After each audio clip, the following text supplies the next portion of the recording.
歡迎，我哋今晚係有查經，而家我哋先做一個禱告，好嗎？好，主耶穌，我哋感謝你，今日我哋可以奉你嘅名，係然後思想你嘅話語，我哋需要主你自己嘅幫助，祝福我哋，俾我哋清楚明白，主你自己你個心意，係主我哋今晚就需要你聖靈感動我哋。教導我哋，係祝福我哋，俾我哋所有啲聽嘅講嘅全部都係有主你自己嘅即係能力安慰我哋、醫治我哋、幫助我哋。我哋感謝你，奉主耶穌基督名求，阿門。啱啊，阿門。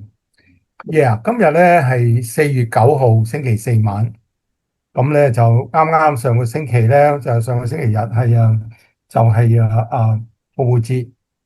咁我哋而家咧就係繼續咁係思想即係呢啲嘅經文係4月9號咧，星期四咧就係佢哋嘅希伯來曆嘅正月廿二號，因為原來係神定嘅，即係改咗嗰個希伯來人嗰個月曆改咗，就將佢褪咗6個月，咁咧就唔再係秋天嘅新年，而係咧就係呢個月呢個就係佢哋嘅正月 Lisa。anyway，咁咧佢哋咧就有好多嘅會堂，即係猶太人嘅會堂咧。但係呢個星期咧，佢哋就揀啲經文嚟讀。咁咧就我哋上文咧，我哋之前咧有查過利未記嘅頭嗰幾章。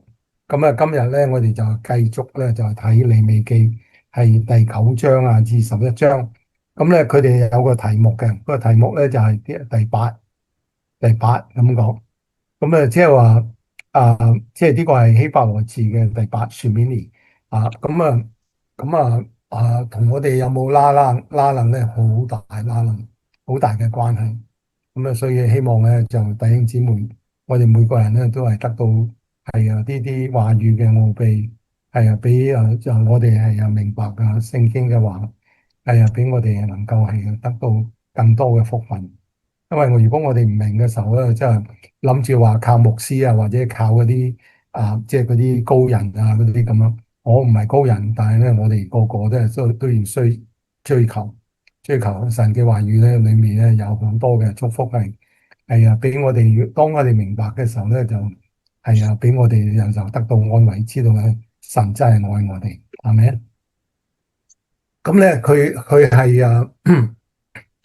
哋點嚟嘅咧？個 Shemini 之後第8嗰度咧，咁咧就in fact 咧就係嗰個利未記第9章，佢就係利未記第9章第1節咧，佢嗰一節經文嗰度咧就係咁講嘅，就係到了第8天，即係第8天，佢話第八摩西咧召了亞倫和他兒子並以色列的眾長老來。咁咧就係嗰章經文咧就係第8天咧，就因為咧佢神咧就原來之前已經定咗係亞倫同埋嗰啲仔咧係做祭司。亞倫就係第一個大祭司。咁嗰一日咧就係佢按立嗰日。所以咧第9章咧就係有記載嗰個，即係亞倫係第一個大祭司。當然啦，呢個亦都係一個prototype，一個代表。咁咧就將來係侍奉主嘅人應該係點？甚至咧亦都可以講，因為咧耶穌後來咧其實就係真正嘅大祭司。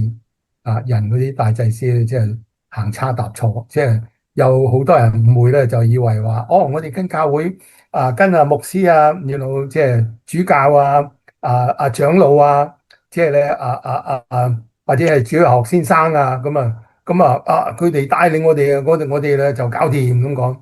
但係咧，我哋而家今日睇個經文咧，我就要知道係even 亞倫咧，佢哋都有論盡，但係咧就係第八天。咁咧就係有裏面嘅屬靈嘅意思。我哋需要主自己開我哋嘅眼。咁啊，anyway 就係短短嘅即係個 summary，短短嘅 summary 就係喺左邊咧就係講佢摩西五經啊，即係個嘅經文。咁咧就係我哋就話啲今日咧就係睇9章、10章、11章。咁咧就係大約嘅意思咧就係亞倫咧就喺第九章咧佢就係按立咗做正式啊，做祭司啦。之前佢有提過佢將來會咁做。但係但係咧呢個第九章咧就記載，咁咧就係記載呢件事。咁咧第10章咧就係同一日發生嘅事，同一日發生嘅事。因為亞倫咧就有4個仔嘅，咁即係咧係即係喺神嘅意思咧就話係亞倫嘅後代咧就喺舊約咧只可以做祭司。咁所以佢4個仔咧就係原來大仔啊、二仔、三仔、四仔，呢4個咧就即係將來係如果冇意外嘅話咧，佢哋就係將來佢嘅後代，佢哋同埋後代都係。咁就頭嗰2個咧就叫做一個叫拿答，一個叫亞比戶。咁就係第10章發生，但係其實咧就係9章、10章咧就同一日發生嘅事。9章、10章同一日發生嘅事。咁咧就一陣間咧就即係我哋繼續讀落去嘅時候，我哋就會睇到話，第嗰一日亞倫係做第一日嘅做祭司做大祭司嘅時候，有咩事發生啊？咁你點解要特別提嗰2個大仔啊、大仔二仔？咁咧就我哋需要今日係有啲明白。咁咧，然之後11章咧就係講潔淨啊，同埋不潔淨嘅食物啦。咁就咁咧就有同一個經文咧就有提到11章有提到不潔淨嘅動物咁啊。呢個咧就係又喺舊約嚟講係好重要嘅，因為佢哋係喺佢哋個時代咧，咁咧就神定咗咧就係邊啲係合神心意嘅。咁所以佢有成600幾條嘅法律。係摩西律法裏面咧就600幾條。咁咧之後佢哋咧就要守得好清楚。原來犯啲大嘅、細嘅，我甚至咧少少嘅犯錯咧，咁咧都可以係死嘅。即係一個係好嚴肅嘅、好嚴肅嘅喺舊約。當然咧而家我哋感謝主啦，因為主同我哋係原來即係成就晒所有嘅已經成全咗啦咁講。in fact 馬太福音第5章咧17節係咁講嘅，莫想我來要廢掉律法和先知，我來不是要廢掉，乃是要成全。咁呢個係耶穌講。咁即係呢句話其實好犀利嘅，因為點解咧？我哋而家今日係信耶穌嘅人，我哋跟咗耶穌嘅，我哋係新約時代嘅即係 follow 啊，我哋係新約時代嘅門徒，我哋係神嘅兒女。咁咧，原來咧耶穌咧就幫我哋成全咗，耶穌幫我哋成全咗。呢個好犀利，因為咧，如果唔係嘅咁我哋話又學佢哋咁咯，又話呢啲唔准食啊，咁話唔准食豬啊，原來中國人唔食豬咁啊食，即係日日都係唔乾淨啦，你明我講。But anyway 唔係。搞掂咗，原來耶穌幫我哋成全咗個律法。所以咧係嗰600幾條咧，你唔使練，唔使記，唔使好似以前咁咧就原來即係喺度驚震震咁樣，即係唔知你因為佢哋嗰啲大細嘅罪、大細嘅律法佢哋一唔守嘅時候咧，咁咧就甚至即刻要即係判佢哋死嘅。所以咧。因為天上個上帝，我哋嘅父咧，即係佢如果唔係靠耶穌搞掂嘅時候咧，咁嗰啲律法點搞？係咪啊？因為佢唔係話嗰啲律法講咗唔算數啊。OK 所以佢哋咧諗住話唔靠耶穌嘅。你知道而家中東打仗就係佢哋2個大宗教，就係猶太教同埋回教咁啊。佢哋就話唔信耶穌係救主。佢唔信耶穌就係我哋個祭物即係神定咗嘅，係拯救我哋嘅，係救世主。咁咧，所以佢哋2個宗教咪打到唔清楚，係嘛？而家又幾千年咁啊，即係大家即係太多嘅仇恨咁啊！但係咧，就個 main thing 咧，就係佢哋話有宗教，佢哋又話信摩西，佢哋信律法咁啊！但係咧，你就發覺哇，佢哋原來即係而家到咗埋尾嘅時候，即係咪即係末世嘅日子咧？咁啊，大家心知肚明。咁啊，所以咧就你睇咧就係好大嘅唔同，因為耶穌咧就幫我哋搞掂咗咧，我哋唔再需要即係喺度驚因為個律法已經成全咗，就係耶穌基督係幫我哋。呢個真係好犀利，好犀利咁咧就係，所以咧你就可以明白，即係雖然舊約係咁啊，即係高超，即係咧咁要求咁高，咁咧但係咧我哋就因為耶穌咧就係幫我哋擺平咗條路，我哋嘅條路咧就唔再係嗰個山谷或者係高山，幾咧就係主要你自己就幫我哋開咗條路，直到永遠，阿們。咁啦，開始講啦。咁咧就係第九章第一節。咁啊，我就係讀幾節啦。咁然之後咧就講個第九章嘅尾嗰度，即係咧，即係個即係卡爾原來即係講佢亞倫第一日做祭司嘅時候有咩事發生咁講。咁咧就我讀第一節到你第八天，摩西咧召了亞倫和他兒子四個仔，並以色列的眾長老來，對亞倫說：你當取牛群中的一只公牛，作贖罪祭；一只公綿羊作燔祭，都要沒有殘疾的獻在耶和華面前。你也要對以色列人說：你們當取一只公山羊作贖罪祭。又取一隻牛犢和一隻綿羊羔，都要一歲，沒有殘疾的，作燔祭。又取了一隻公牛、一隻公綿羊作平安祭，獻在耶和華面前，並取調油的素祭，因為今天耶和華要向你們顯現。哇！嗰日係佢係按立亞倫做大祭司嘅時候咧，耶和華咧就要喺佢哋中間係顯現。哇！太犀利佢但係裏面咧就都要求即係好犀利嘅，咁咧就由於對嗰啲領袖又要佢哋係做贖罪祭，然之後咧對以色列人咧又話哦，你哋又要做贖罪祭，咁咧就唔同嘅咧就係、嗰個係領袖，即係嗰啲祭司嗰啲將來嘅祭司同埋啲眾長老即係嗰啲大粒佬啦，佢哋咧就要揾隻公牛嚟做贖罪祭。咁然之後對以色列人咧就淨係揾隻公山羊做贖罪祭。OK，咁即係裏面咧即係其實即係有好多林林森森嘅嘢要求咧就係講清楚咧就冇殘疾嘅。即係嗰個牛羊公山羊或者綿羊咁就個 main thing 咧就係佢一定唔能夠用殘疾嘅，即係有一粒物或者係或者係眼損咗或者係即係總之係嗰日呢度刮親嗰啲唔算數啦。咁佢哋有瑕疵嘅，有殘疾嘅。咁咧就呢度咧就其實我哋之前已經講咗咧，就係耶穌其實就係嗰個祭。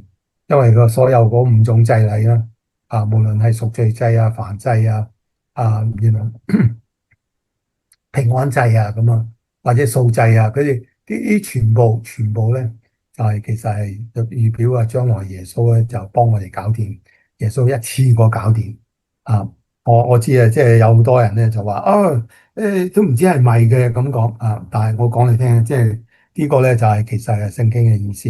Anyway。咁咧嗰日咧就係好 exciting，因為佢哋第一次係俾一個人係做大祭司，咁咧就俾佢可以代表人係做即係嘅敬拜神。咁但係咧佢都要講明嘅喎，呢度咧就講明咧嗰啲大粒佬啦，即係咧佢哋要揾隻公牛嚟做贖罪祭。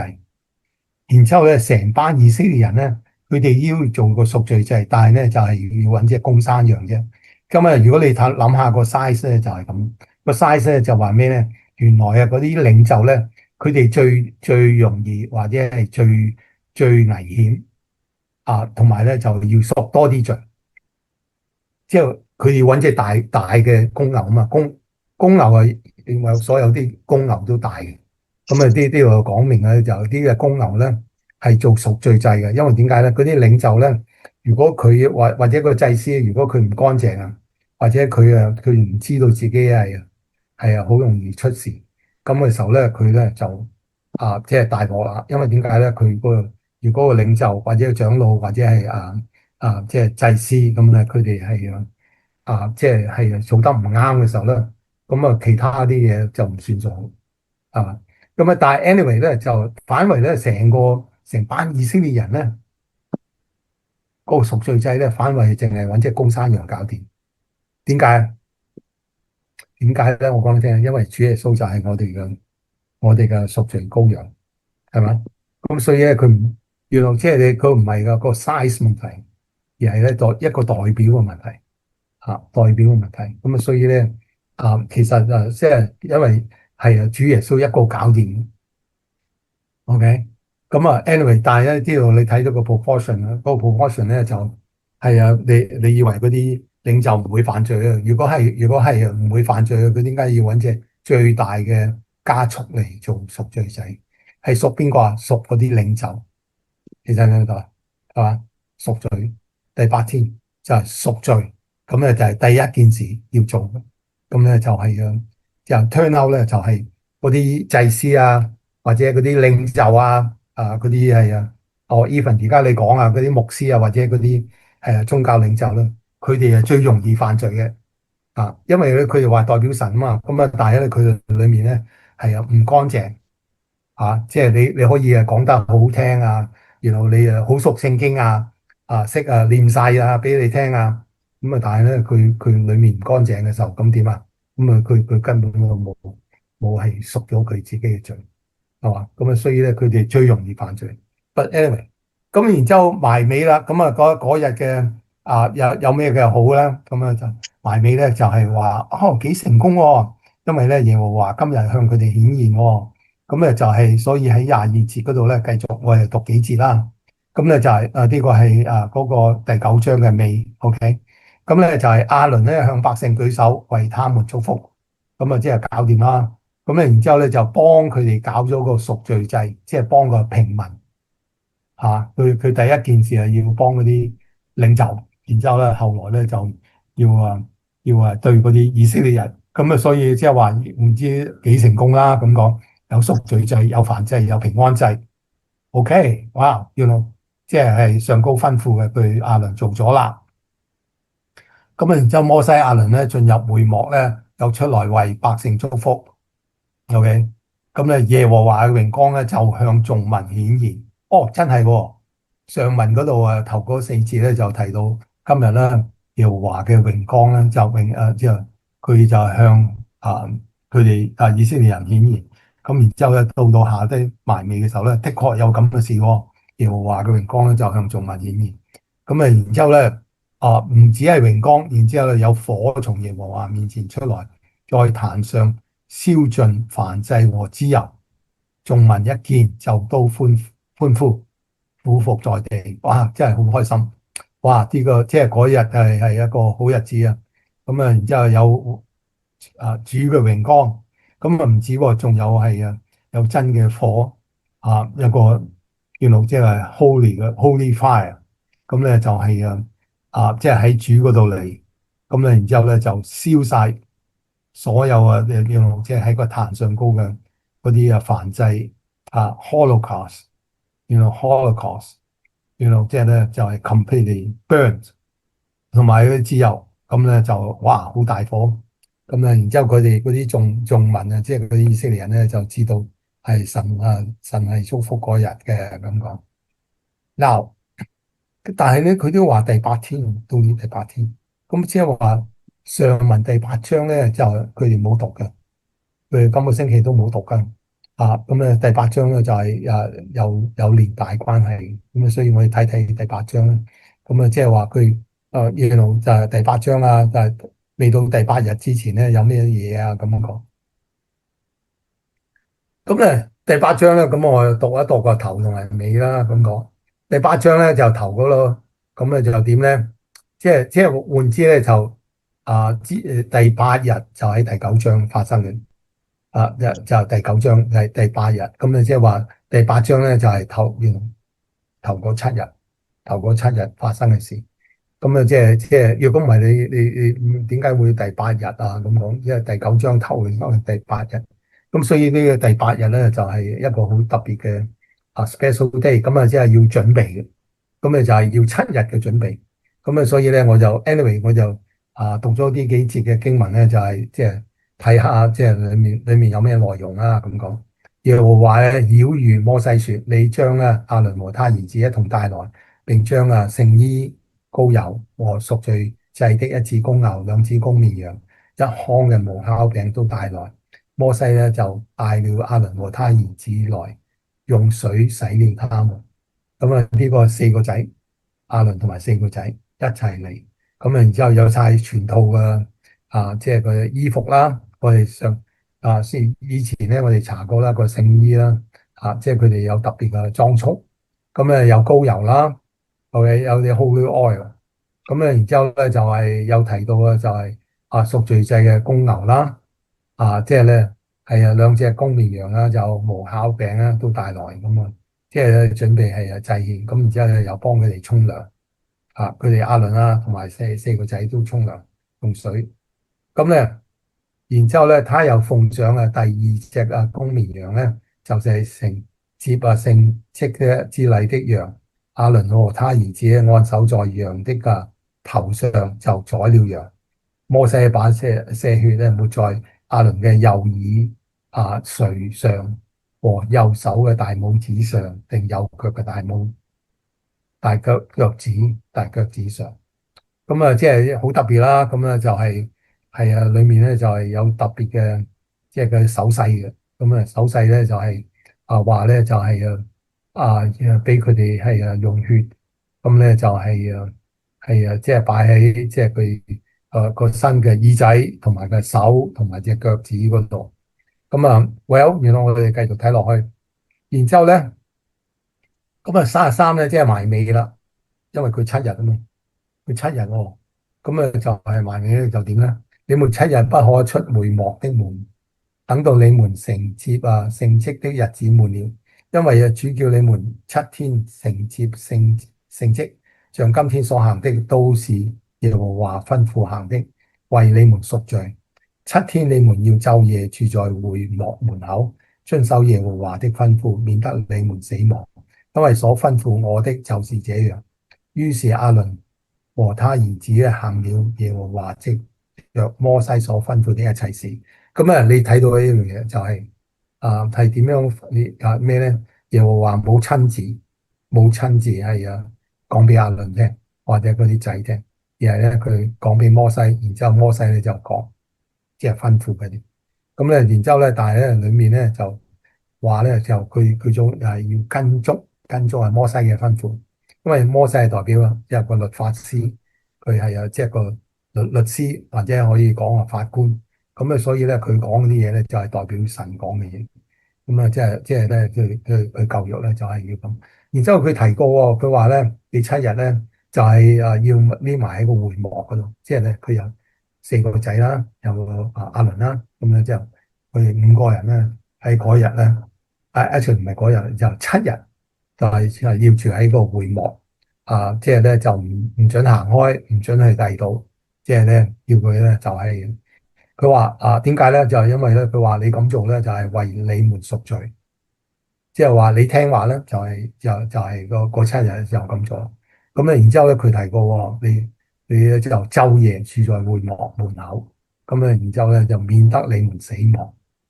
咁啊，即係話換之咧，即係呢個係好嚴肅嘅事即係佢哋你話點解啊？點解唔得啊？咁啊，話呢個都冇啊，就係咁吩咐啦。摩西就咁吩咐，咁咧就於是亞倫和他兒子咧就行了耶和華藉着摩西所吩咐的一切事。咁啊，即係話咧係摩西係點樣指佢哋咧？咁啊，佢哋咧就係亞倫同埋四個仔都係咁做。咁啊，所以咧你睇話咁啊 turn out 咧。頭嗰七日真係冇咩特別嘅，即係咩意思咧？就係叫佢哋係信服，叫佢哋係跟足，叫佢哋咧就係聽阿摩西指佢哋但係咧就佢哋係咪嗰7日或者你可以話我做3日算啦，得唔得啊？唔係，佢裏面咧即係有好多呢啲規矩，有好多嘅原來你喺邊度你唔能夠，你係一定要咁樣跟足個7日啊。咁個後果係點咧？如果你唔跟咧，就會死；唔跟咧就會死。但係咧，如果你跟咧，咁咧就話要你過咗7日，咁本身咧嗰7日咧就係即係唔係話你係可以我做幾日啦，我喜歡係點點點都唔係呢個，即係話神定點。咁咧就係摩西講咗俾佢聽，咁要佢哋咧就即係守喺個會幕嗰度，咁然之後要等，即係呢個係等聖蹟嘅時候。咁佢即係換之咧，如果你講得唔好聽咧，就係嗰7日咧，即係冇咩特別，冇咩用，即係咧唔係話你又做足咧，咁然之後有獎咁講，唔係，咁就係，但係如果你冇做足咧，就一定會死，係嘛？咁所以咧就呢個咧就係第8章上文記載嘅。咁所以其實咧就係第8天咧，只係有個結果，有個結果咧就係亞倫真係做咗祭司啦，大祭司啦咁講。咁然之後，但係頭嗰7日咧，佢哋要做，但係咧就唔係話即係你做好咧就係有咩特別或者你特別聖潔唔係，而係咧即係你唔會死咁解。OK，咁呢樣咧就係如果你細心諗嘅時候咧就。其實係有屬靈嘅意思嘅。咁正話啦，我哋講咗啦，第8章、第9章啦，咁咧就係咁然之後咧就係第8日啦。咁亞倫咧就按立咗啦。咁之後有咩事發生咁講？咁第10章，第10章 OK，即係第8章，第8章咧就講7日，然之後第9章咧就係講第8日，咁然之後第10章咧就係繼續即係佢亞倫按立咗啦，咁有咩事發生咁就係第10章，actually 第10章仍然都係第8日，OK。咁anyway 我讀幾節啦，咁講，咁就係亞倫的兒子咧，拿答啦、亞比戶啦，各拿自己啲香爐，盛上火，加上香，在耶和華面前獻上，凡火是耶和華沒有吩咐他們的，就有火從耶和華面前出來，把他們消滅，他們就死在耶和華面前。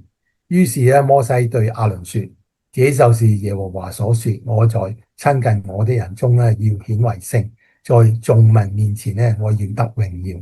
亞倫就默默不言。摩西召了亞倫叔父烏辟的兒子就米利米沙利以利撒反來，對他們說：上前來，把你們的親屬從聖所前抬到營外。於是二人上前來，把他們穿着袍子抬到營外，是照摩西所吩咐的。咁即係話換之咧嗰4個仔佢哋都跟咗7日，然之後佢喺第8日咧，佢又睇住佢個老豆係亞倫咧就做大祭司，但係咧佢又論盡咧就係呢兩個大仔拿答同埋亞比戶咧，佢哋做多啲嘢咧唔係耶和華吩咐，唔係耶和華吩咐，即係佢哋加鹽加醋或者話蛇添足，即係耶和華冇吩咐啦。咁咧就係算係凡火，即係唔係聖火，因為唔係耶和華吩咐嘛，即係佢哋要做啲要特別啲係嘛？即係佢哋諗住話我哋放嗰啲顏色嘅煙花或者咩，我唔知道佢哋做咩，但係咧總之佢做嗰啲嘢咧係攞自己嘅香爐，咁又盛上火加上香，但係咧佢哋嘅個獻祭咧就係耶和華冇吩咐。即係佢或者要做啲特別啲嘅，因為佢哋兩個係哥啊嘛，咁將來都係要做大祭司嘅，咁所以咧佢哋咧就要做啲嘢係犀利過人，嗰兩個大嘅就係咁做，嗰兩個細佬咧就冇死到，就係頭嗰兩個咧就死咗，拿答同埋亞比戶。咁啊，anyway，咁啊，就呢個又係好似咩喎？話你睇下第九章咧，耶和華按立亞倫嘅時候咧，咁啊，亦都有神嘅榮耀啦。第二咧就係有火啦，有火咧就燒嗰啲祭壇，上高啲祭物，係嘛？咁然之後第十章咧又再發生，但係咧就今次咧就燒死咗亞倫兩個大仔。咁啊，然之後咧，佢摩西又係咁講喎，佢話：這就是耶和華所說，我在親近我的人中要顯為聖，在眾民面前咧，我要得榮耀。哇！呢個真係好特別。佢話係親近我的人中顯為聖，咁啊，即係你會諗喎，哇！我哋係親近神嘅，應該係好啦，係咪？咁啊，但係呢個咧係啊，即係佢意思就係 physically。即係佢哋真係企喺嗰度，即係諗住係親近。親近咧，唔係話佢哋係同主係有親喎，而係咧佢哋就企埋啲，即係覺得你知啊，即係你好似佢哋又好中意影相啦，即係譬如好似嗰啲總統啊影相嘅時候咧，後面企晒一大堆人，嗰啲人咧就木口木面嘅，咁咧就即係佢哋即係好似係捧總統啊，咁啊，所以嗰啲都係算係親近。但係嗰啲親近咧，即係佢心裏面點諗嗰個總統啊，或者咩，又冇人知嘅，係嘛？咁啊，但係 anyway 呢個親近咧，就唔係話係即係同主係即係親近，主係要想我哋親近，想主係親近我哋。係嘛？咁啊，所以咧，我哋係親近主咧，就係好事。我哋係望主係好事。我哋今日星期四啊，查經啦，咁啊親近主同埋佢即係想佢嘅即係個作為咧，咁啊想佢做咗咩好事咧？咁啊呢個係好事。但係咧，佢呢句話咧係摩西啊，真係好得意嘅，即係佢話咧，佢哋佢要喺親近佢嘅人中間顯為聖。咁咧要喺眾民面前咧要得榮耀。呢句話咧，即係話咧，唔係話所有話主啊嗰啲咧都係好事，係嘛？因為佢哋嘅心神睇到。係嘛？佢話耶和華冇吩咐佢做俾人睇咧，就係即係佢哋想要攞獎啊，想話就係亦嗰啲民眾係中意睇佢哋啊，即係威啲嘅，特別威啲嘅，即係咧又要整啲係special 嘅 fire 凡火咁講唔係 holy fire 係凡火即係佢呢個係 common fire。即係 common 咧意思即係話咧，佢哋係原來即係冇唔係想話討神喜悅嘅，佢哋係想話咧，即係做俾人睇啊，等佢哋個個咧都話哦呢個領袖，哇佢哋原來即係將來係會做好嘅祭司啊嗰啲咁。But anyway。咁啊，即係呢件事咧，你哋睇到即係原來亞倫咧就係按立被按立做嗰個大祭司嗰日咧，佢四個仔啊死咗兩個。咁啊又繼續咧，我哋講下第八啦，因為我哋正話就講啦，即係佢原來按立祭司咧就原來第八日咧至正式係做祭司嘅。咁啊就頭嗰7日咧就係佢哋係要跟足，但係咧就係即係等佢哋唔死咁解嘅。即係你舊約嗰啲律例咧真係好嚴肅嘅嚇。咁 anyway 咧，咁就係喺第八嗰個含義係咩咧？咁講我哋諗一諗。喺出埃及記咧就22章29節咧就係有另外嘅即係講第八嘅關係。佢咧就係廿九節係咁講嘅，你要從你莊稼中咧的穀和酒中咧摘出來的酒拿來獻上，不可遲疑。你要將頭生的兒子歸給我。你牛羊頭生的也要這樣7天咧當着冇跟着冇，第8天要歸給我。咁咧呢度咧就係29、30咧就係佢講起出埃及記咧就即係講佢哋聽咧咁係應該用咩嘢嚟獻俾神。咁咧佢咧就話咧係要攞嗰啲即係佢第一批嘅攞第一批嘅啲莊稼。即係咧佢係即係咧你係收割啊，咁啊，然之後咧你即係你個頭啖湯啊，或者嗰啲即係最好嘅，咁咧就係佢第一批嗰啲咧，咁咧就揾嚟做獻祭。OK，因為呢度有提穀同埋酒，即係即係穀啊同埋酒啊，即係好似我哋聖餐咁。咁啊呢個咧就係即係代表一個敬拜啦。咁啊，但係咧你知啊，原來呢個咧咁啊，即係話即係我哋同神嘅關係咧，就係因為咧神咧就祝福我哋，幫助我哋，保守我哋，係啊，我哋嘅主咧就幫我哋搞掂。咁啊，所以咧我哋當我哋敬拜主嘅時候咧，咁樣就。出糧嘅時候咧，咁樣即係你或者第一張 check 啊，或者係你賺到咩嘢咧，咁啊你就係用一啲嚟嘅獻俾神咁講。咁啊即係呢個係代表咗一個人嘅心意。咁咧就佢特別咧就提到話你要將頭生的兒子歸給我，咁咧就呢個係即係講話咧，因為佢哋喺去出埃及嘅時候咧，佢哋咧就係所有埃及人嗰啲頭生子都死了，咁咧就然之後咧就所以咧後來民數記咧就有提到話所有嗰啲頭生嗰啲咧係應該屬神嘅咁講，但係咪要殺咗佢哋？梗唔係啦。咁咧就後來咧佢就揀咗啲利未人嚟代替嗰啲頭生子。所以利未人咧，佢哋咧就係成個支派咧，都當係即係一個救贖，一個代替，一個代表。咁啊，其實耶穌就係我哋嘅頭生子，耶穌就係我哋嘅頭生子。因為點解咧？咁啊，即係話佢就原來即係被殺，然之後為我哋救贖。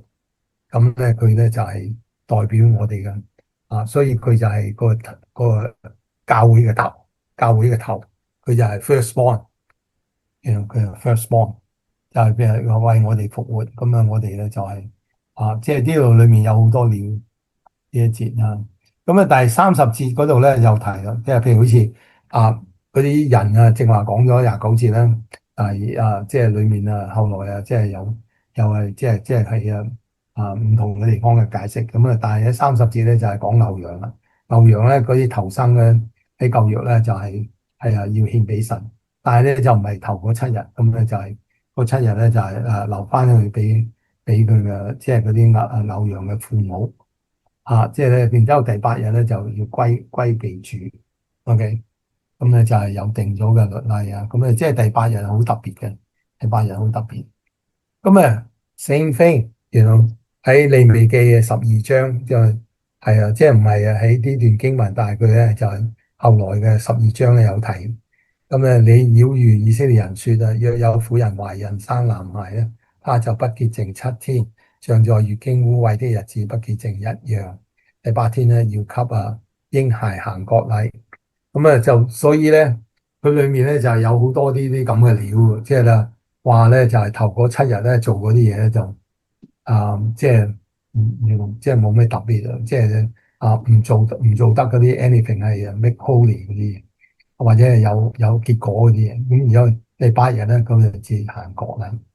咁就當然啦，耶穌我哋知道耶穌咧就係咁啦，即係耶穌咧就係第8日嗰日咧就佢嘅父母就係攞耶穌個 baby 係即係幫佢行割禮。咁就係猶太人佢哋係咁做嘅。咁所以咧就好似第8日係一個 special things，一個 special things，即係話如果唔係第8日做嘅就唔算數。OK。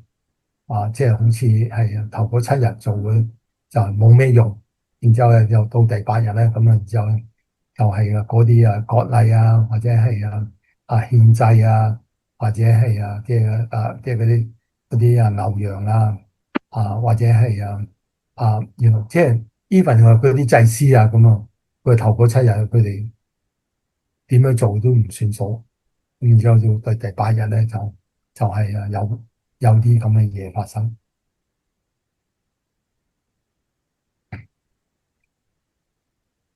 但係好得意喎，正話我哋講係嗰啲祭司嘛，係嘛？祭司咁就要話7日唔算數，然之後第8日咧，佢話嗰日咧就只係正式嘅做按立啊，佢做大祭司咁講。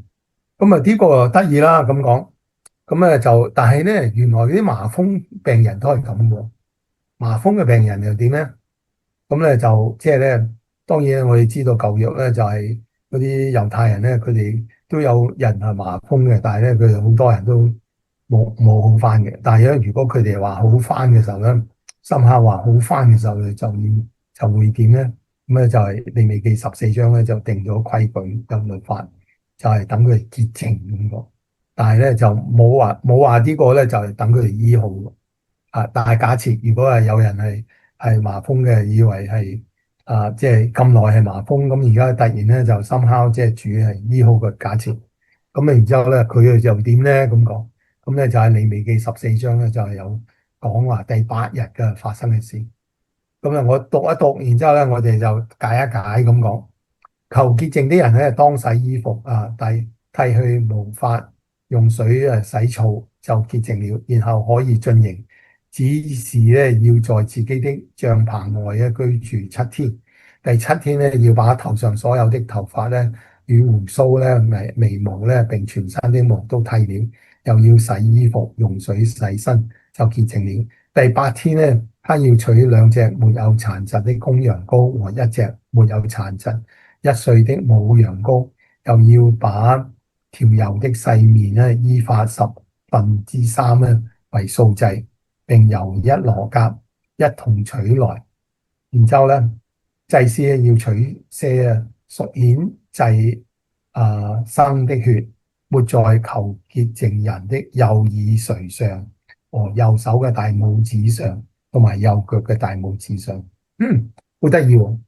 即係咧，換之咧係嗰個，如果有個麻風嘅病人，咁咧就係 long time 咧就唔喺屋企住啦。咁咧，但係 somehow 咧，即係如果係主醫好佢咧，咁咧佢要做一個潔淨嘅工作咧，要揾個祭司幫佢。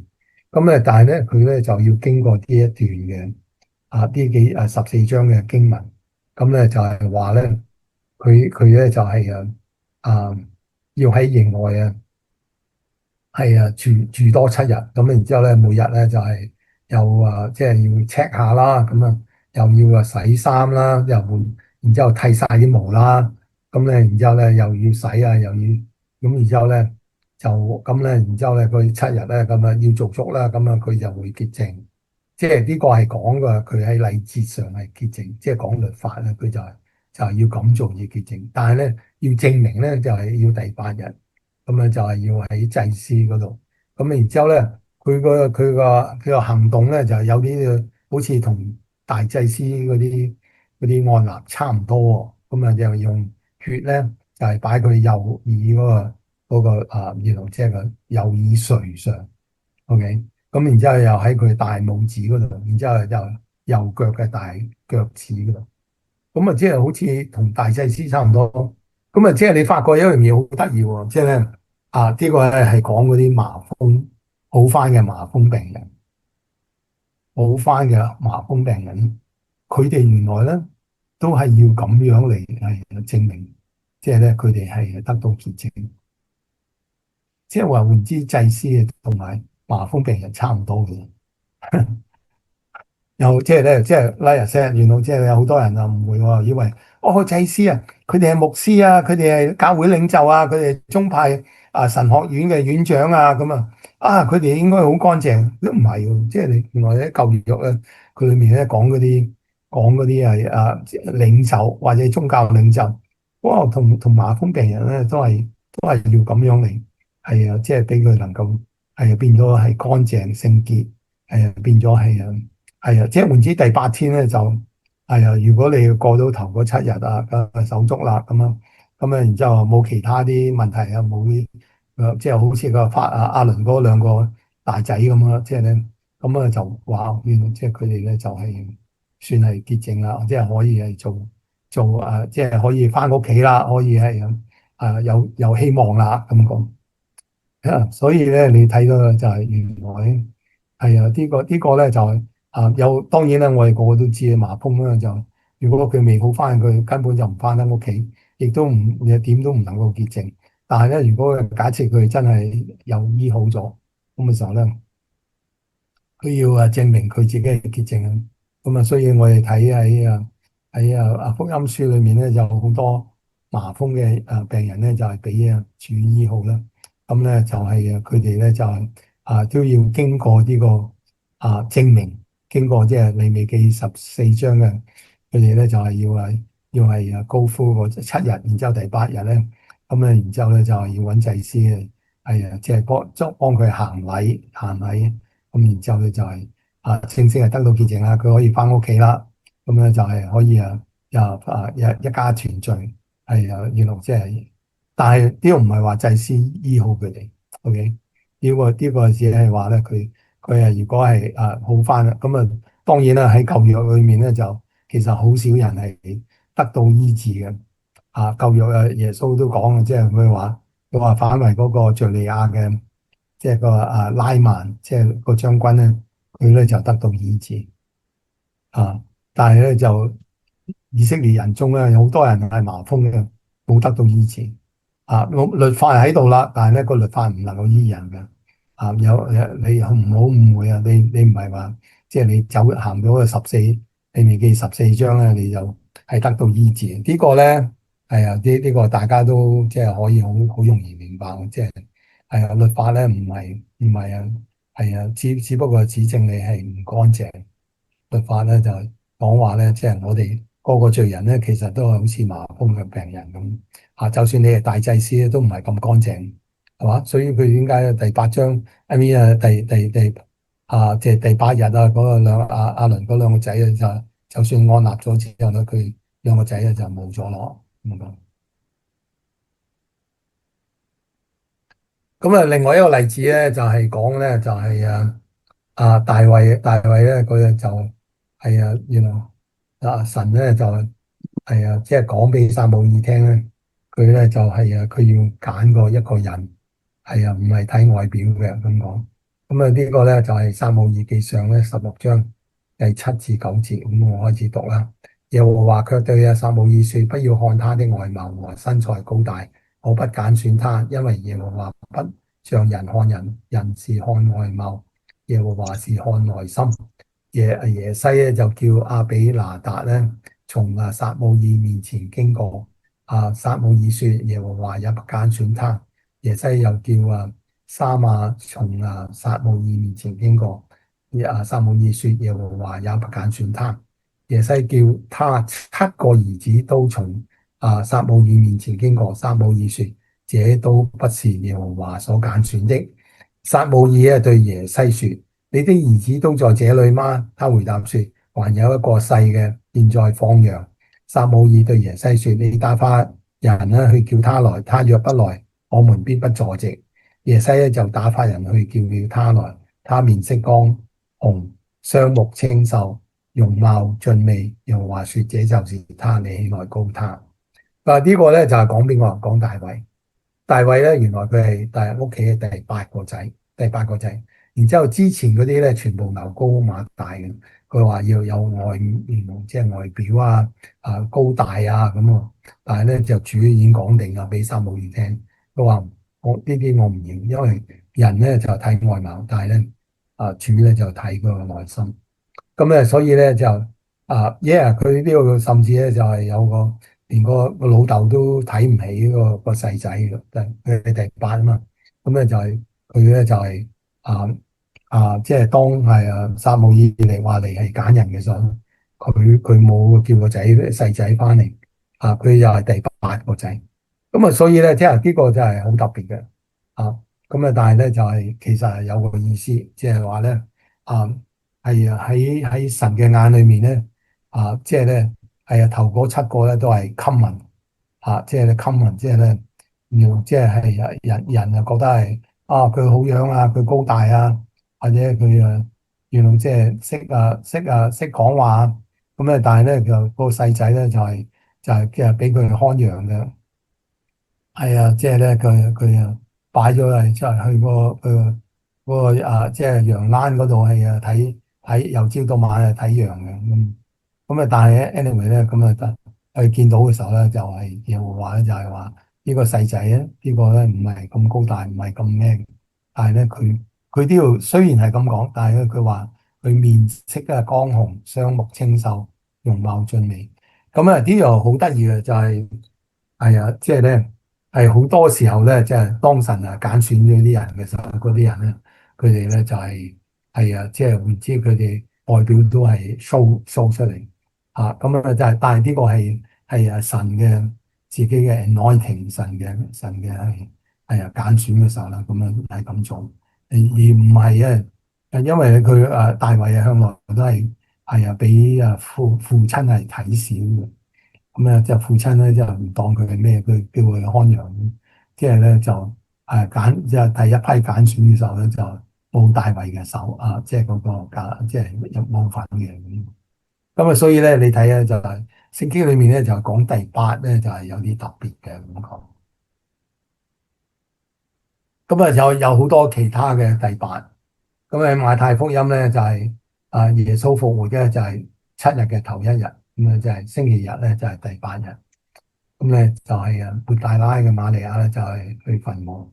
咁咧然之後咧喺使徒行傳咧，咁啊我哋係啊係睇呢度記載咧就係提到即係喺舊約嗰度咧。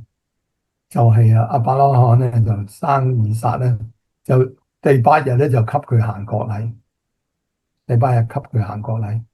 咁啊即係咁咧，即係呢個咧就係一個 special case 即係咧，即係所以佢哋猶太人咧就後來咧佢哋個規矩咧都係第八日即係出咗世之後第八日咧就係行國禮。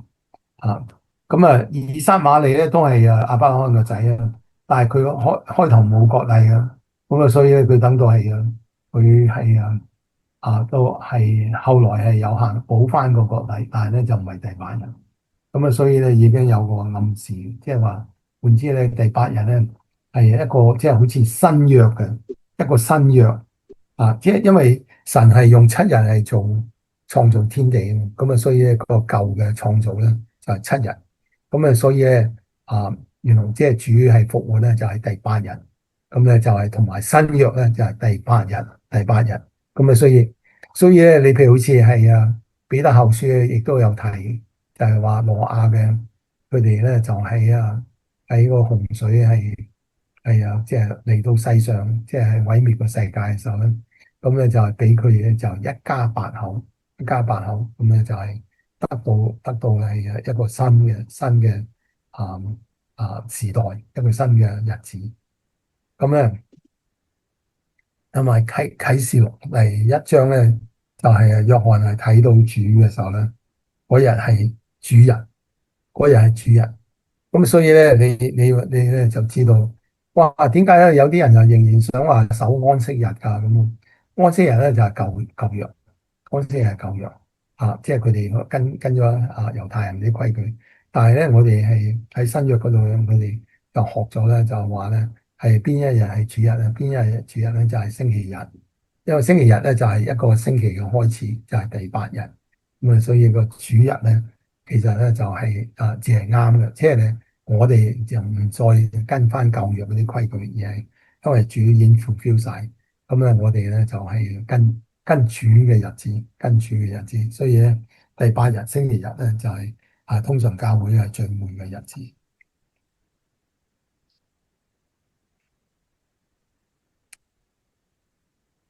咁咧就正話就我哋已經講過，係呢個係即係嗰4個仔咧就2個冇咗。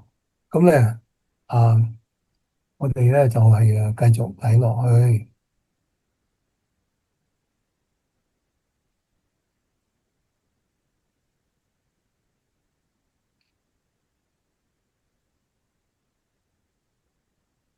咁咧我哋繼續睇落去咧，就係講話利未記死咗2個仔之後，跟住咧就係主有咩嘅吩咐，即係咧摩西有咩嘅 follow up。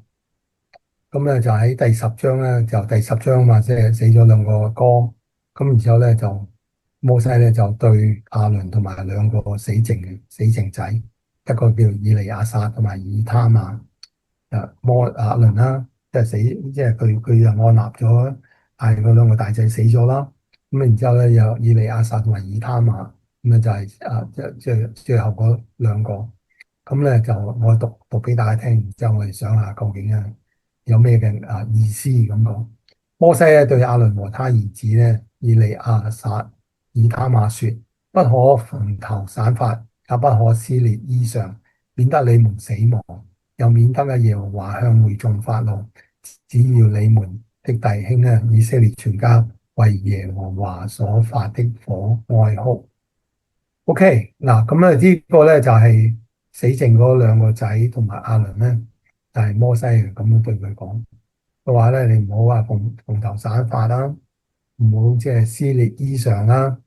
佢話如果係嘅時候咧，就佢哋會死咁講。咁咧就係又佢話即係提佢話，哦唔止係嗰啲祭司會死，而係咧嗰啲會眾咧就會神會發怒。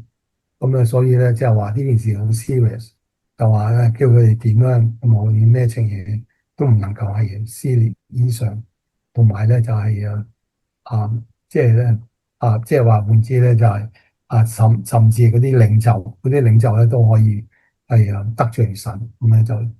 咁呢件事 turn out 又發生咗喎，知唔知幾時？耶穌咧係又被拉去即係佢哋嗰啲祭司嗰度審判，大祭司審判耶穌。咁所以喺馬太福音第26章咧，係喺第63節嗰度咧就係有咁提嘅。佢話耶穌咧卻不言語，大祭司對他說：我指着永生神叫你起誓，告訴我們你是神的兒子基督，不是？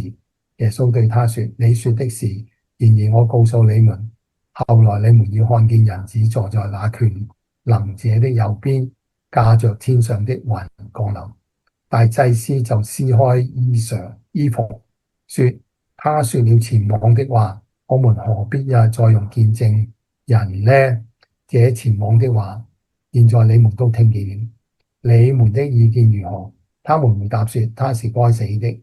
他們就吐香末在他臉上，用拳頭打他，用手掌打他的，說：基督你是先知，告訴我們打你的是誰？咁呢個咧就係耶穌咧就係被佢哋係糟質，原來即係原來即係佢哋頂唔順啦，佢哋咧就唔能夠接受耶穌係神嘅兒子。咁咧即係佢哋冇咁嘅領受。咁但係咧耶穌係就係佢又即係講得好清楚，佢話佢就係人子，佢即係將來咧就係會喺天父即係個權能者嘅右邊駕着天上嘅雲降臨。呢個係講將來發生嘅事。但係 anyway 咁所以喺嗰日咧，佢哋咧就係喺夜晚嘅時候，喺預設嘅夜晚嗰度，佢哋咧就係撕開自己嘅衣服，祭司撕開自己嘅衣服。咁咧就呢度咧就係同利未記10章6節咧係有拉楞，即係話佢哋咧就撕開咗，因為你知佢哋大祭司之所以係靠係即係佢哋嘅咩咧，就係嗰套衫咧叫做 Holy Garment，Holy Garment。但係咧佢哋自己撕開嘅時候咧，咁點咧？佢哋咧即係呢度話咧就係喺利未記10章6節，係摩西係對第一批嘅祭司講話，你唔能夠撕裂你嘅衣裳，免得你們死亡。咁所以咧 end up 咧就係嗰啲大祭司咧就係咁樣做。耶穌對付耶穌嘅大祭司係咁做，點啊？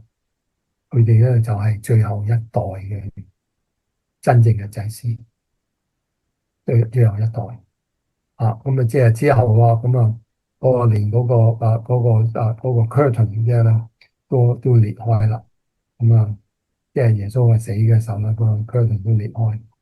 即係同埋有好多啲徵兆咧，佢哋咧後來咧就係發覺佢哋嗰啲祭禮咧唔 work 啦，即係佢啲祭禮唔 work。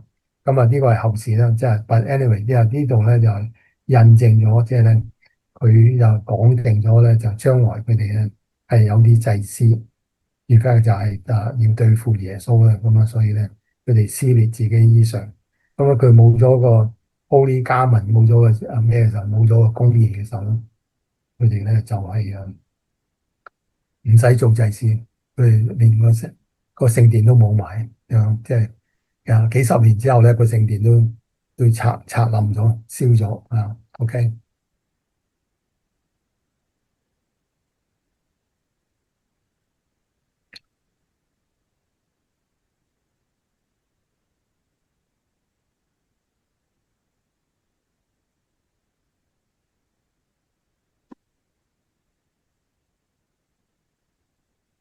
咁咧就冇錯啊，的確係剩翻兩個就係、一個咧就係以利亞撒，一個咧就係以他瑪。咁咧就啊，原來佢哋嘅後來咧就有好多嗰啲唔同嘅情形嘅。咁啊，因為以利亞撒咧就係話上帝已經幫助，但係以他瑪咧就係話咧話咧嗰個棕樹嘅嗰個地棕樹地咁講，咁啊就即係兩個有啲唔係幾同嘅意思。咁咧我就讀一讀咧，就係民數記3章32節咧就講。佢話咧，祭司亞倫的兒子咧，以利亞撒咧作利未人，從首領的領袖，要監察那些守聖所的人。咁咧即係所以咧就係我第三個仔咧，以利亞撒咧就係做咗即係嗰啲啊即係佢哋嘅後來嘅大祭司啦咁講。即係咧有好多啲日子咧就係個以利亞撒搞掂。但係咧就喺歷代志上咧就24章4節咧就提咧就有啲唔同喎。咁咧就係以利亞撒嘅子孫咧就為首的比以他瑪子孫咧為首的更多，分班如下。以利亞撒嘅子孫咧有16個族長，以他瑪的子孫咧有8個族長。咁啊即係話咧就係以利亞撒咧即係好似係嗰啲人數係啊兩倍兩倍。咁啊即係呢度咧佢有咁嘅記載。咁啊就究竟咩意思咧？咁咧就你知啊，以他瑪就咩咧？我哋之前有查過噶，就係他瑪咧就係個棕樹，咁咧就以他瑪咧就係個棕樹嗰笪地個地基，棕樹嘅即係下低個地基。因為咧你知係棕樹咧，如果你走出街咧，見到就棕樹係好高大嘅，即係好威嘅。咁咧就即係你有成幾十尺噶，咁然之後風吹嘅時候咧，咁啊就係嗰個棕樹之所以企得穩咧，就係碼住個地下咧夠實淨啊，或者唔係即係泥壁啊，或者係好多水啊，或者好多沙，咁咧就冇碼住嗰啲根就係冇碼住個地嘅時候咧，咁啊嗰個棕樹咧就遲早會冧嘅，即係會歪咗啊，跟住咧就係打風啊、落雨嘅時候咧，佢就會冧。咁啊，所以咧棕樹咧就係佢就係靠住咧嗰個即係地下嗰笪我哋係嗰啲咩？咁所以以他瑪咧就係咁意思，即係咧係靠個泥，靠啲泥咧，你知啊，泥係咩？泥咧就係人啊嘛，靠即係人嘅意思，人嘅。咁啊，所以以他瑪唔係咁好。但係咧就以利亞撒就好啦，因為以利亞撒咧就係即係好似代表聖靈嘅後來嘅工作原來以利亞撒咧就係即係神的助手咁新約聖經裏面提到聖靈嘅工作咧，就係佢係會幫我哋，佢哋會教我哋，會係即係安慰我哋。咁所以咧就係嗰個咧就係以利亞撒嘅意思。咁咧，所以咧喺約翰福音第14章咧就係有咁提嘅，話我要求父，父就另外一次給你一位保惠師，或者係訓慰師叫你他永遠與你們同在。但係個保惠師咧就係父因我的名所要差來的聖靈，聖靈咧就係嗰個保惠師。咁咧就係即係好似舊約嘅經文咧，就好似個以利亞撒咁咯。咁即係個名啊！他要將一切即係事教你們，並且要叫你們咧想起我對你們所說的一切話。咁啊，但我要從父那裏差保惠師來，就是從父咧出來的真理聖靈，他來了就要為我作見證。然而咧，我將真情咧告訴你們，你去是與你們有益的，我去是與你們有益的。我若不去，保惠師就不到你們這裏來；我若去，就差他來。阿們。咁啊，所以咧，即係呢個咧就係講啊，後來我哋知道聖靈咧就即係聖靈降臨之後咧，就臨到人嘅所有信徒嘅生命嗰度。咁啊，所有信主嘅人咧都係有聖靈嘅住喺裏面，就係個保惠師。咁咧就係好似以利亞撒咁，即係個名咧就係上帝咧已經幫我哋啦。咁啊，俾我哋呢個聖靈咧就係有真理，咁咧就係有見證，然之後咧就俾我哋有益，同埋咧就係俾我哋咧但係咧就係即係耶穌咧要離開，咁然之後咧佢就會 send 呢個保惠師同我哋一齊，永遠同我哋一齊。咁啊，所以咧我哋而家咧係有聖靈住喺我哋嘅身體嗰度，同我哋一齊咁啊，直到永遠。阿們。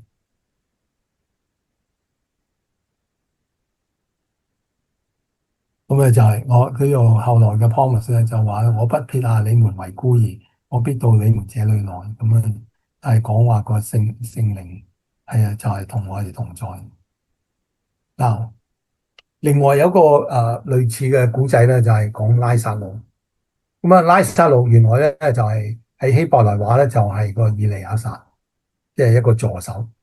咁啊，裏面係點講咧？即係你知啊，咁啊，耶穌咧素來愛馬大和梅子並拉撒路，即係佢一家人兩姊妹加個 brother 叫拉撒路。但係咧，拉撒路病了，咁咧就喺所居嘅地咧，仍然住咗2天。咁啊，耶穌冇即刻去醫好佢。咁咧，然之後咧，等阿拉撒路咧就死了。然之後咧，耶穌咧就俾佢醒翻咁講。咁啊，所以咧喺約翰福音11章23節咧，耶穌話：你兄弟必然復活。馬大說：我知道在末日復活的時候啊，他必復活。耶穌對他說：復活在我，生命也在我。信我的人雖然死了，也必復活。凡活着信我的人咧，必永遠不死。你信這話嗎？咁啊，就其實咧，如果你慢慢諗啊，或者細心諗嘅時候咧，就呢個咧就係好似係講聖靈嘅工作。你有冇睇到聖靈？你冇睇唔到聖靈。但係咧當係耶穌係走後，咁然之後咧就聖靈咧就臨喺我哋。所以我哋而家係活着，我哋係信，就永遠不死，永遠不死。咁咧就呢個咧就即係因為有拉撒路咧。即係個助手，有個聖靈喺我哋生命咁咁樣，咁咧就係我哋係又需要信咁講。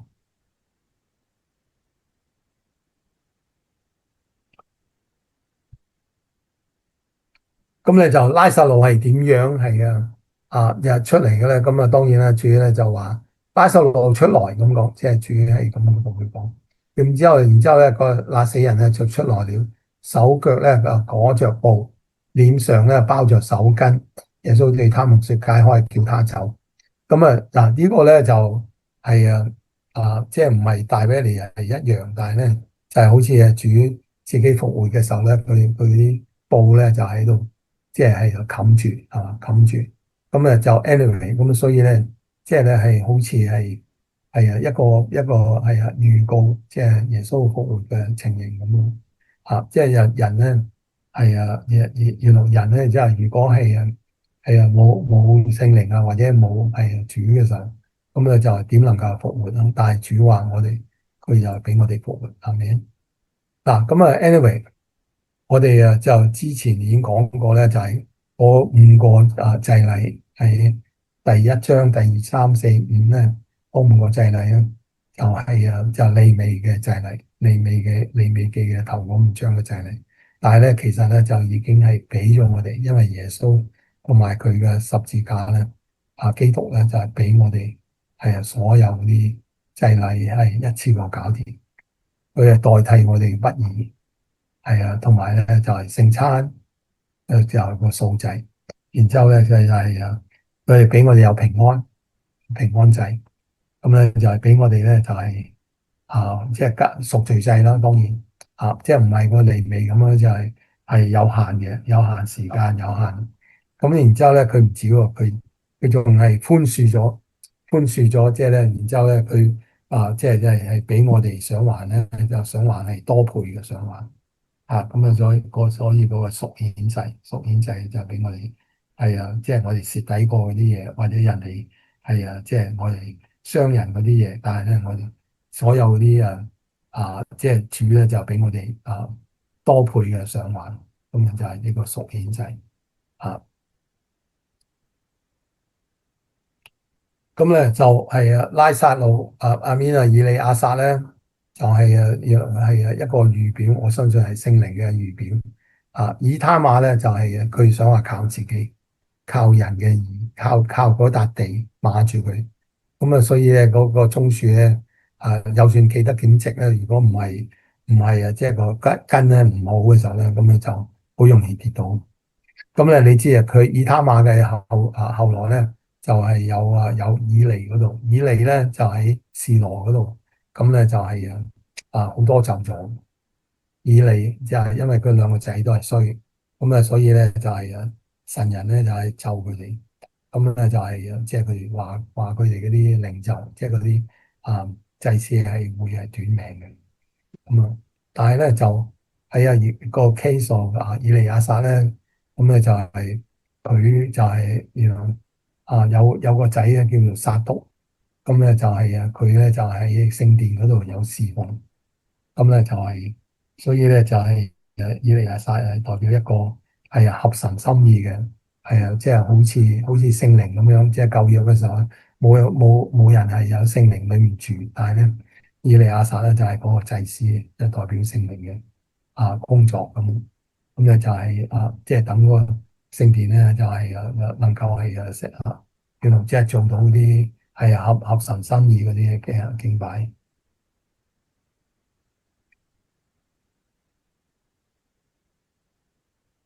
咁咧你就睇到咧就係in fact 咧佢哋係約翰12章咧就係之所以有啲猶太人佢哋係信主咧，因為佢見到拉撒路嘅緣故咧就信主咁所以就係聖靈咧就係即係咧係可以係感動啲人，俾嗰啲人領受知道耶穌真係復活嘅主。咁咧而家咧就係我哋咧就係特別記唔到咧喺《申命記》嗰度咧有提到，即係咧就話咧當我哋領受，即係咧知道喺神嗰度領受嘅五穀新酒同埋油。五穀新酒咧就係聖餐，油咧就係聖靈嘅工作。咁咧喺呢度咧，我哋係領受嘅時候咧，下文咧就有啲嘢咧就好特別嘅，我就讀一讀《申命記》第7章14節，你必蒙福咧，生咧就過萬民，你們的男女咧沒有不能生養的，牲畜也沒有不能生育的。耶和華必使一切的病症咧離開你。你所知道埃及各樣的惡疾，他不加在你身上，只加在一切行利的人身上。咁呢度咧就係喺第7章咧，咁咧就係話咧，當我哋即係聽係神嘅話語嘅時候咧，咁咧就係咁咧，然之後咧佢會賜福，係好多樣嘅賜福。但係咧佢特別提到咧就係有五穀新酒同埋油，五穀新酒同埋油。咁咧即係話咧，裏面咧就係一個暗示。咁咧，但係咧你個後果咧就點咧？就話咧俾佢哋有蒙福，佢係多過萬民。即係話換之咧，我哋信主咧就係有啲方法咧，我哋係得到幫助，得到醫治。咁咧就係咩咧？就係我覺得係聖餐係其中一味。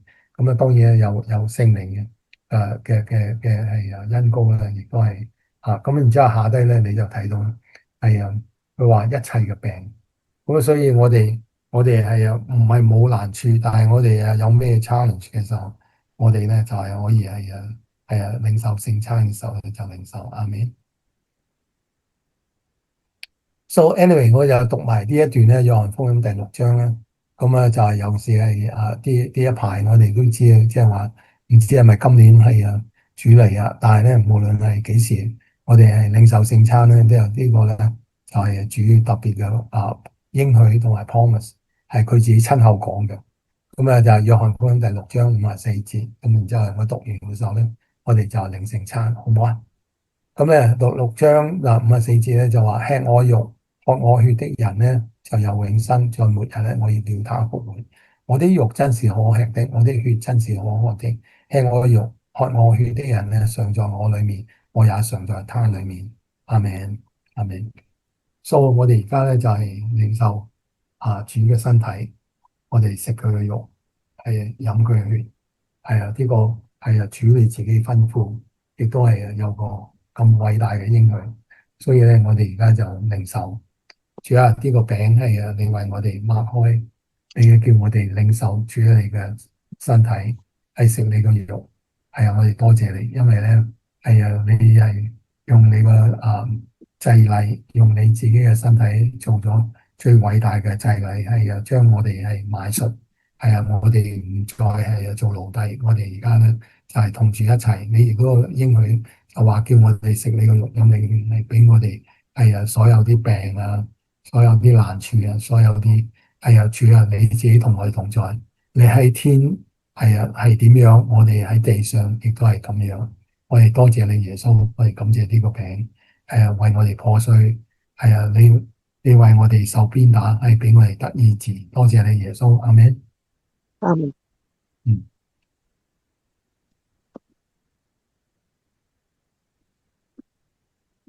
耶穌啊，呢個杯係你為我哋灑佢血，你用血同埋水洗淨我哋，你係真係為咗我哋流咗你嘅寶血，俾我哋係得到乾淨，俾我哋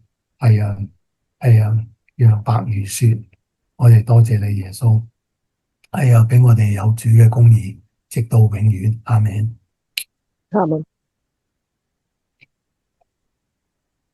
嗯，真係奇妙。數第八咧，第八天，第八就係代表一個新嘅時代，係一個新約時代，直到永遠。即係我哋而家唔再跟翻嘅舊約嗰7日，因為嗰7日咧，佢哋嗰啲祭司或者係啊有病嘅人咁佢哋都係冇辦法自己搞掂。但係我哋係第八，我哋第八咧就係我哋有一個新嘅時代，主你自己俾我哋心意更新而變化。我哋每日有主嘅恩典。我哋而家結束祈禱好嗎？耶穌啊，真係感謝你，感謝你，你俾我哋明白係第八嘅意思。因為我哋係第八天，我哋直到永遠。因為主你自己同我哋創始成終，俾我哋有個新嘅開始。每日靠你耶穌，祝福所有啲弟兄姊妹，所有玲姐嘅屋企人，亦都祝福所有啲網站嗰啲人，video 同埋 audio 嗰啲 channel。主啊，你祝福幫助保守佢哋，無論佢哋喺邊個州，非洲、亞洲或者係歐洲或者南北美洲、澳洲無論係咩時間無論係呢幾日或者係呢個月或者啲嘅今年嘅日子無論係咩情形，主啊，你自己係祝福所有啲觀眾聽眾，俾佢哋得到主你自己安慰。醫治佢哋，幫助佢哋，保守佢哋，俾佢哋有平安，又俾佢哋得到主你嘅同在，亦都係祝福所有佢哋啲家人、佢哋親人，我哋奉主耶穌基督名求，阿門，阿門。阿門。Yes，好啊，啊，我哋係咁先啦，OK，多謝主。